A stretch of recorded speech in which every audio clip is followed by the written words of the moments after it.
All right, guys, let's talk Potomac season 8 reunion part 2. I mean, I can't believe that they are stretching this to a 3-part reunion. I am astounded. I really did think this would cap it all off. I, we really did not get anything from this season, so I'm not really sure what the 3 parts are for. I did notice, though, watching part 2, that it seems like there was still some, there's still a buildup to come after Candiace for whatever the ladies could, predominantly Giselle and Robin.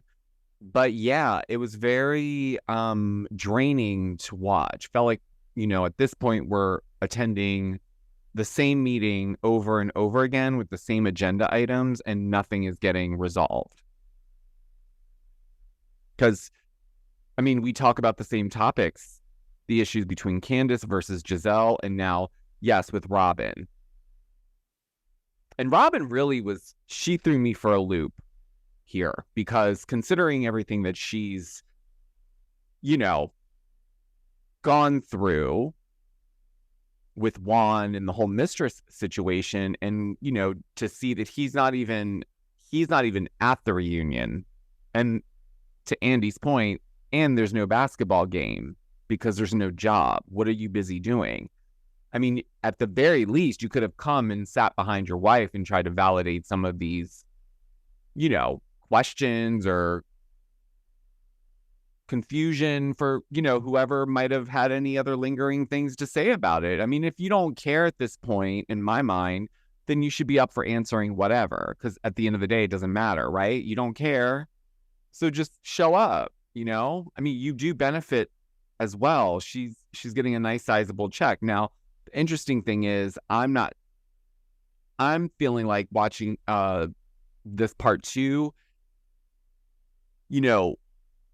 felt like this was going to be Robin's last season as a full-time housewife, at least, because yes, I know that there's the rumor that she's not coming back, but it really hasn't been confirmed as of yet. So it'll be interesting to see after part 3 airs, which, come on, it's a joke, right? I get we still need to talk about the fight and the other stuff that happened, but I just feel like they stretched out a lot of unnecessary things to try to paint Candiace in this very negative light. And listen, I'm not saying Candiace is perfect. I'm not. But, to Chris's point, she's also allowed to have her own feelings on things, just like the other women do. They always make a big deal out of everything that Candiace says and does when it comes to reacting to something that, quite frankly, is being provoked from her. And yes, she's an adult and she's responsible for her own behavior, and I get all that. However, this is also a reality show, and part of this is conflict resolution. However, Candiace, to me, is the only one that seems like she's always on board for trying to move on. It's Giselle and now Robin who are basically at a standstill and do not want to move on in any capacity with Candiace. So how is this helping the show move forward? You have one person who's, she's more than willing. I truly believe Candiace and Wendy would absolutely find a way to try to move on with Giselle if Giselle met them in the middle. But at this point, it's just season after season, of just like Giselle giving the strong, cold iciness all season. And by the way, wasn't there a time where that wasn't really a thing? Like, you weren't allowed to necessarily, even if you had a serious issue with someone on the cast, I don't remember it ever being where you never saw those two people interact for a whole season. But now I feel like we're seeing that a lot more on these shows, where it's you're seeing this, team A, team B situation. And it just doesn't, I don't know. It's just very strange. It's also really clear, too, that, in my mind, you know, I've always kind of thought this, but I've said it before. Robin and Giselle, I think they have production in eating out of the palm of their hands. I really do. Specifically Giselle.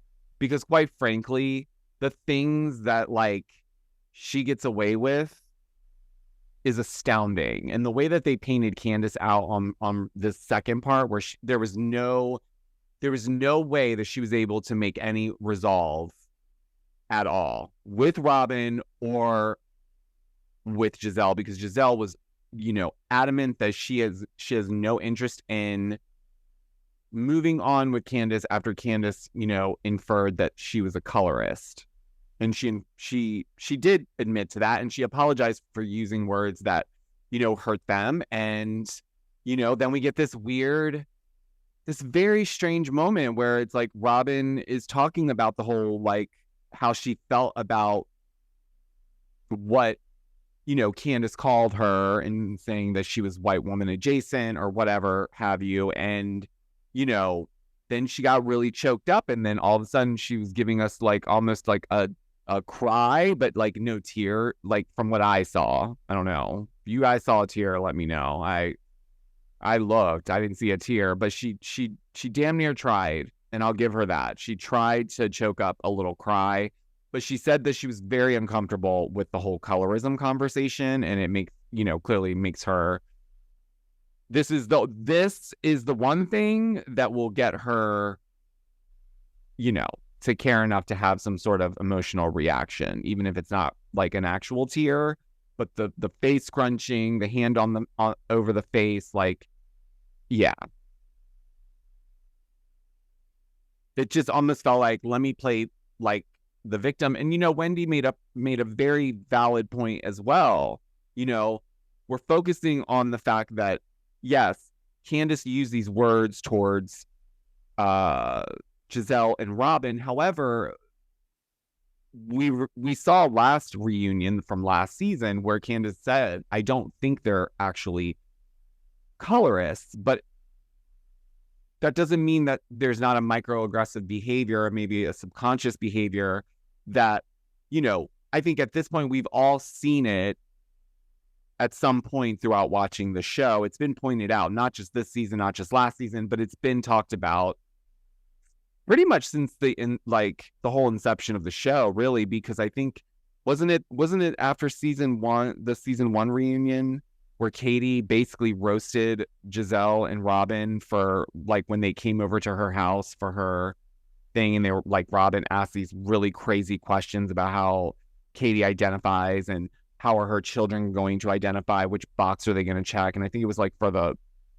one of her children's blessings or something that she had invited the girls to when she was on the show. Anyways, the point is that this, you know, race conversation has been brought up a lot on this show. So this whole colorist thing, I think what Candiace's angle was to say is that, you know, the behavior is microaggressive, but it's definitely like it's consistent enough that it needs to be called out. But I think, unfortunately, and, you know, Wendy made a good point where she was like, why don't you ask, like, why do you feel that way? Or what is it that I'm doing specifically? They won't ask that question because they don't want to know. And quite frankly, I think the thing with Giselle and Robin is they deflect away from any accountability whatsoever. But for whatever reason, they are allowed to get away with it. Now, I guess maybe this is, you know, the end of the road for Robin right now because of the fact that, you know, you're not bringing anything to the table in terms of a story. You won't really answer questions. You're a dud. You know, you're monotone all throughout the season. We got one little crying scene of you sitting on a curb. Like, you're not giving us anything, and you had a huge opportunity. I said this last week. She had a huge opportunity to make this season her season. Truly. I truly believe that, and I stand on it. But unfortunately, there's no moving forward with Candiace, Giselle, and Robin. And, you know, there's even one point where like they're going back and forth on something because Candiace had pointed out that the reason why Giselle was so supportive of Candiace during the whole Candiace and Monique fight was because she despised Monique so much that she would absolutely do anything to try to get her off the show. So that is why she was so supportive during that time. And I kind of believe that. I kind of believe that because if we can remember, Giselle never liked Monique. And in my opinion, I think it's because she was intimidated by the fact that this woman walked in and had the whole, she had everything that the show was, created for, really. She lived in Potomac, check. She had the money, check. She had her own little stuff going on, check. She had a, beautiful family, check. Yeah. So off the bat, if you've been an OG watcher of Potomac, you remember how she was treated when she came on by Giselle. They're mean. They're mean girls. Now, I don't know if every single incident is based in like in terms of colorism or whatnot, but it definitely stems from a point, in my opinion, of insecurity that is trying to be filled by being on a show like this. And I think instead of her looking at it and growing from it, it just seems like she's growing into a meaner, more closed off person. And unfortunately, like I said, Robin didn't. What is she gonna? What other storyline are we gonna get out of Robin at this point? We can't really trust that you're sharing what's really going on. Then you had an opportunity to redeem yourself this season. You chose not to. Juan showed up twice during the season, answered a couple questions, mainly because Mia was the one asking them. Thank God. And also shout out to Mia because, at least she's got a pretty full storyline here. She's secured herself at least a few more seasons because of everything that's going on and how quirky and wackadoodle it all is between Gordon and Ink and who thinks who's the father of, her son, their son, Jeremiah. Like, she's got a full story. Now, who should be very worried at this point? Ashley. Because I've barely heard a peep out of her. And outside of NECA, who, again, I'm not,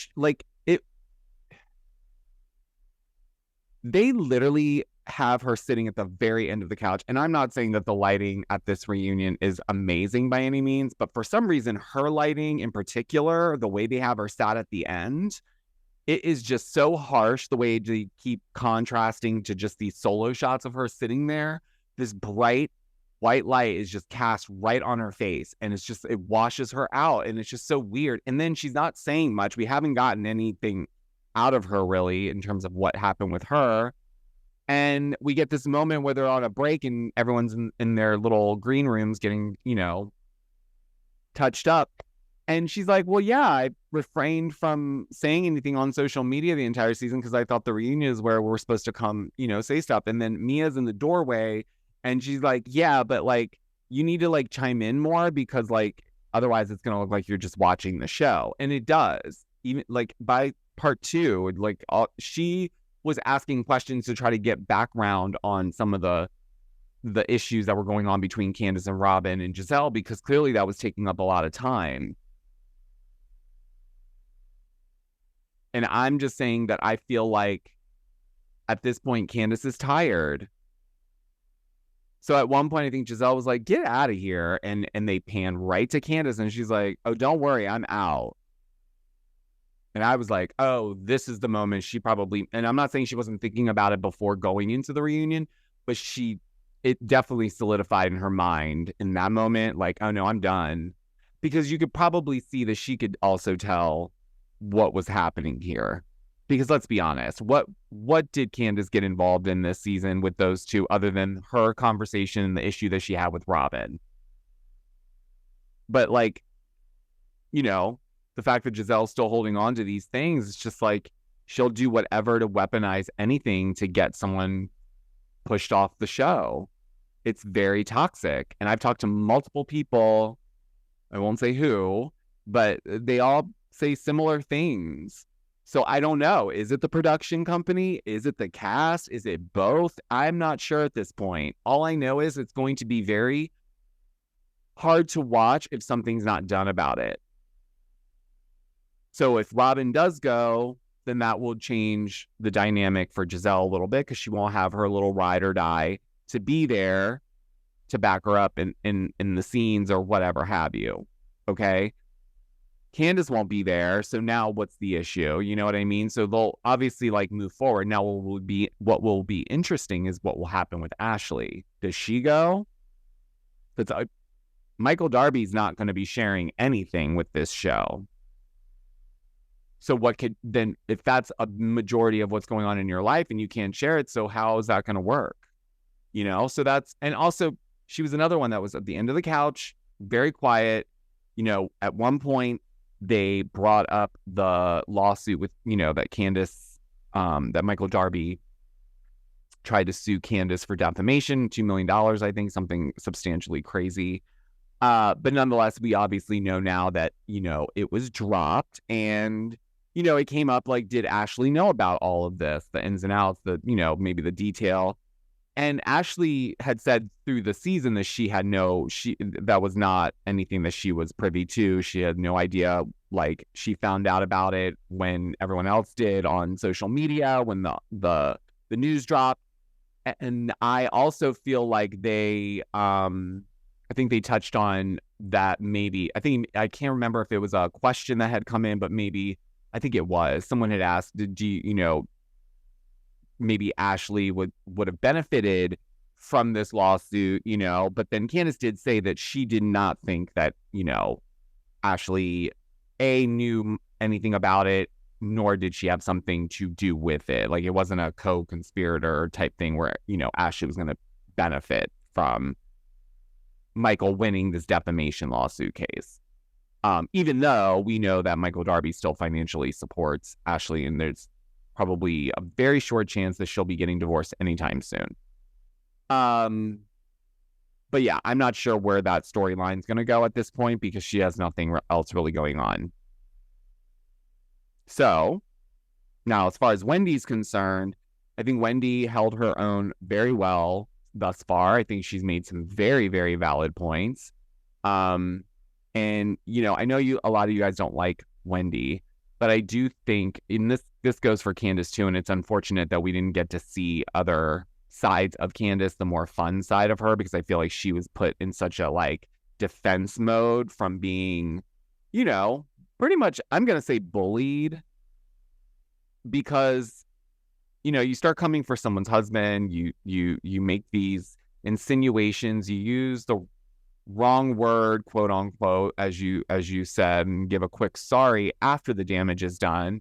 And it's just, you're given, you know, seemingly not crucified. Everything's all good in the hood. No big deal. Someone sees behavior in you that they allude to either being microaggressive or whatnot, and you won't let it go, and you're ready to just do whatever you can to push whoever it is out that is trying to, you know, push back on you or hold you accountable. So, you know, do I like watching Giselle? Not really, because she just comes off like a mean-spirited person, and she doesn't truly seem happy within. And I'm not sure if that's because she's on the show and maybe she's pressured into doing what the production people want, because she doesn't really have much going on that she's going to really share. So she at least has to make it messy. But it is telling that she got, you know, she's not sitting next to Andy. So she did have to clock in for this reunion. And she did. It still, for me, was landing in like, yeah, you're just solidifying how mean and bitter you are. But also, going back to my earlier point, when did we start allowing these, you know, cast members to just completely like ignore each other for a whole season and then fight it out at a reunion, because that's what they're going to have to do? Why not make them do their job? But we're seeing this, you know, like I said, we're seeing it play out a lot on other shows currently. So I'm not sure how they move forward with these types of situations, you know, because I get it. Like, if something like happens where you really do not want to be around this person, that's fine. But then maybe there's got to be a different decision that needs to be made, because when you're making a show like this, it kind of works around the fact that, you know, you can fight, but then you can come back together at some point. So, I mean, that's my take on it. I don't know what you guys out there think on that piece. You know, I think there's a good portion of you that also understand, and I do understand to some degree. Like I said, like there's just some moments where you don't want to interact with them, but maybe it's not every single time, but at least in group events, it should be like clear that, you know, you can at least, at the very least, be cordial. But if it's that toxic, then maybe someone does have to go. You know what I mean? It's a show nonetheless, right? So they got to keep the train moving, and, you know, that's showbiz, kid. But yeah, no, the whole colorism conversation coming up again, and then Karen, I think she had good intentions, but you know, I also disagreed with her around being the perfect cast to discuss this colorism issue. And Wendy chimed in and basically said, no, I disagree wholeheartedly, because, you know, this group doesn't have the range nor the bandwidth to have this conversation. So no, we're not the right group to talk about this, because it's a mess every time it has come up thus far. And, you know, very valid point. I also, you know, sorry, Andy, but like, you're not the best moderator for this type of conversation. You don't fully understand it. And the audience has pointed out to you at least the last 3 seasons. You gave us Nicki Minaj that one time, but like, being quite honest, like at this point for a conversation like the colorism topic, the audience has told you several people that you could have at least put in for that part of it, for that one segment, to have that open dialogue that the fans, the audience have been asking for. We would love to see an open dialogue, but if you're not able to facilitate that, then it just gets cut short. It's like an agenda item that we keep adding to the meeting, and we talk about the issues around it for a second, and then we have to move on. You know, so it's like, either, you know, do something about it, have the conversation, but have it in a respectable way with someone who actually can moderate it. In my opinion.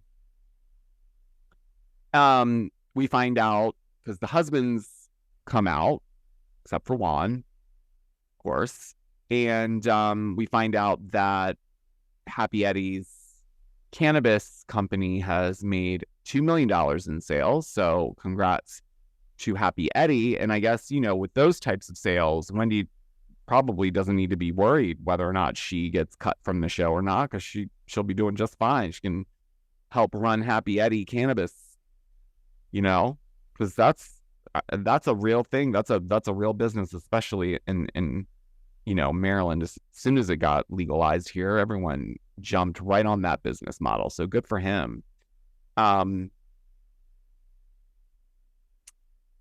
And yeah, I think in terms of Mia and Gordon, it seems that Gordon is about to reveal something to us. That's how they kind of close off part 2. But they give us a to be continued. I honestly don't understand why we need a to be continued when it's clearly a 3-part reunion.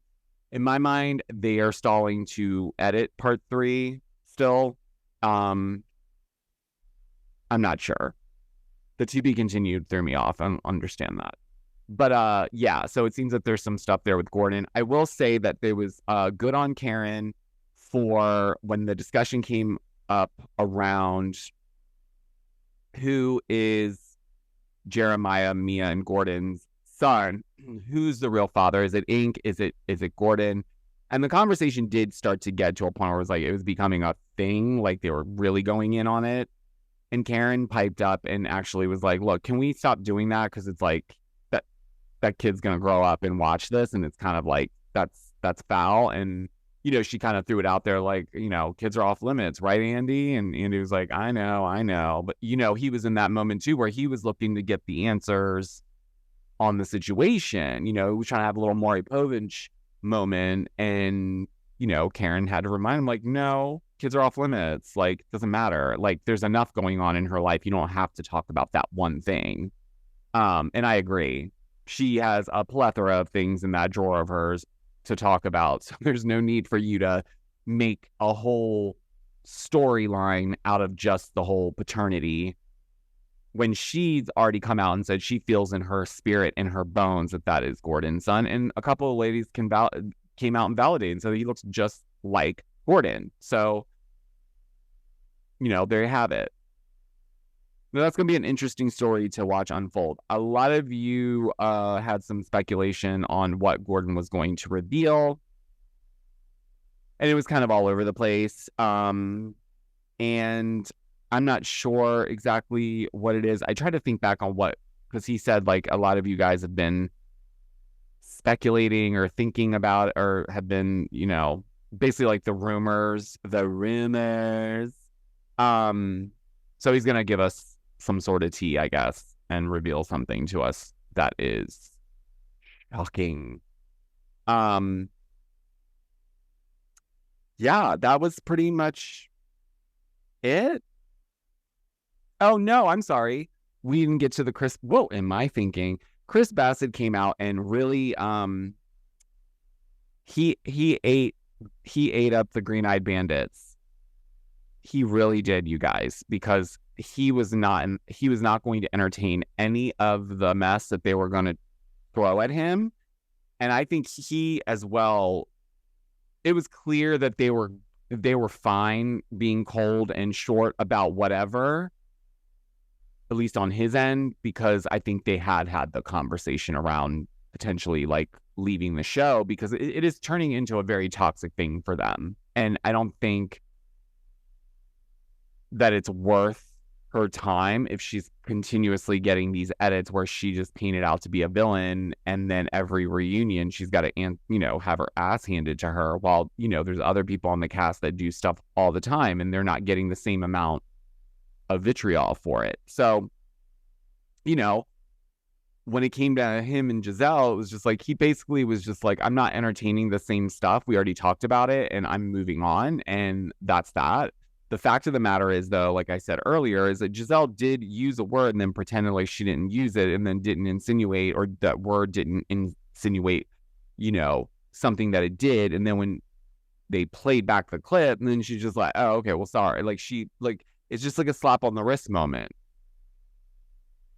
And he had to point out that, Candiace is allowed to feel the way she feels as well, by your standard. And she's like, great. He's like, next question. Because it's like, this is you're not going to get that reaction out of me. But here's where things really blew my mind, you guys. And this was pretty much the other missing link to, this whole part 2. Robin Dixon, in the middle of all this, jumps in and has the nerve and audacity to then bring up this whole Chris Bassett mistress that I debunked originally. And then this woman who was, in my opinion, dealing with some mental health issues, came out and basically said that the whole thing was made up and that it wasn't true, right? When I debunked it, I obviously couldn't show all of these photos that they were referring to because a lot of them were very explicit. However, I did dig through and I did investigate down to the tattoo on the leg or on the arm, I think it was. Nonetheless, I did all that. So the fact that Robin was going to sit there and try to bring that up again and try to make it seem like there was some unfinished business with that whole thing was wild, considering everything that happened with Juan and that whole situation and the bogus story that she gave us about it. And frankly, she's cleaning up Juan's mess. And she, like, for me, if that was me and I was Robin and everything that transpired, I would not be anywhere near another cast member's situation when it came to any type of rumors about a mistress. I wouldn't even talk about it. I wouldn't even engage in it. Because, number one, if you're not willing to share what the real tea is on what the situation is, even though you're on a reality show and maybe you weren't purposefully hiding it, like you weren't going out of your way to hide it, but you were very conscious about not sharing the information. So, with that being said, the fact that you try to bring this up and talking about the screenshots, about the, oh, were they photoshopped? And it's like, well, Chris is at this point, he's like, well, you know what? Believe what you want to believe, but like, I don't care. And so I just feel like, I think that's where people get mixed up with Robin. It's like, why are you so concerned? This is what we were talking about the last season, that you didn't talk about this mistress situation that happened with the hotel with Juan. You were doing this type of stuff. And then you said, oh, it was in defense. Well, now what was this in defense of?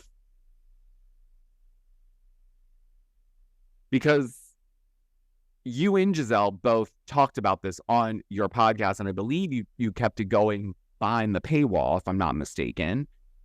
And on top of that, Giselle absolutely, allegedly did conspire with this woman somehow. I do believe that, based on the way she was reacting and how she kept saying, she already said she doesn't know, like she said, leave Giselle out of it. Leave Giselle out of it. What I think happened is, like I said, bless her heart, this mistress, quote unquote, that tried to come out and expose Chris for all these things that she ended up being found out to be a liar on. She wasn't all right, okay? So if Giselle is messing around with her and giving her, I don't know, allegedly, but why would the woman just randomly say Giselle's name and then turn around and retract it? Because then I went back to her and I said, wait, are you working with Giselle? And she's like, no, but there's a lot I can't say. So that to me means that, like, sorry, if it smells like shit and looks like shit, it's probably shit. But if you didn't want to be tied to it, Robin and Giselle, why were you guys even talking about it? If you don't even like her, why are you entertaining like anything around that? Just skip it all together, right? That's what I would do. If you're that, if you're that much of a standstill around this person, why are you guys even entertaining any gossip around them or their husband, frankly? So we have one more part, guys. I know it's the season that's never ending, it feels like. I really do. This has been the longest season. I can't, I feel like we're going to be in July and it's still going to be like part 7 of Real Housewives of Potomac reunion. But yeah, so that's the recap I have for you guys for part 2 of Real Housewives of Potomac, guys.